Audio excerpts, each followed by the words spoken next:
Hey guys, তো তোমরা দেখতে পাচ্ছ যে আমার ছাদ বাগানে কত রকমের ফুল আছে, ফুল গাছ আছে। আমি তোমাদেরকে দেখাচ্ছি। এই গাছটা দেখো তিনটে ফুল ফুটেছে, তার উপরে কত সুন্দর লাগছে। তারপরে ছিল পিঙ্ক জবা, তো দেখতে পাচ্ছ দুদিন পরেই কিন্তু ফুল ফুটবে। তারপরে ছিল ডালিয়া গাছ, তো দেখতে পাচ্ছ। তারপরে ডালিয়ার ফুলের মতন দেখতে ওইরকম একটা গাছ হবে, ফুল হবে আর কি।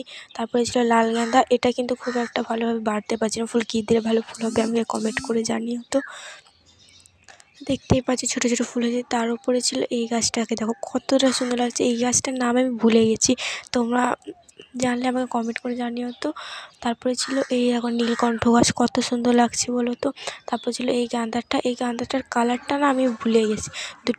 তিনটে গাঁদা একসাথে কিনেছিলাম সেই জন্য। তো দেখতেই পাচ্ছ কতটা সুন্দরভাবে দুটো গাঁদায়। তারপরে ছিল এই ফুল, তো দেখতেই পাচ্ছ এই ফুল গাছটাও কতটা সুন্দরভাবে ফুল ফুটে আছে। তো তারপরে ছিল আমি নার্সারির পাশ থেকে একটা গাছ তুলে এনেছিলাম, সেইটাই বসিয়েছি। তো আমি ভাবছিলাম মারা যাবে, কিন্তু এটা কিন্তু বেঁচেছে। তো দেখতেই পাচ্ছ কতটা সুন্দরভাবে লাগছে। এই যখন ডালিয়া গাছ, তারপরে ছিল ডালিয়া গাছ কতটা সুন্দর লাগছে। তারপরে ছিল পাথরকুচি গাছ, তো দেখতেই পাচ্ছ।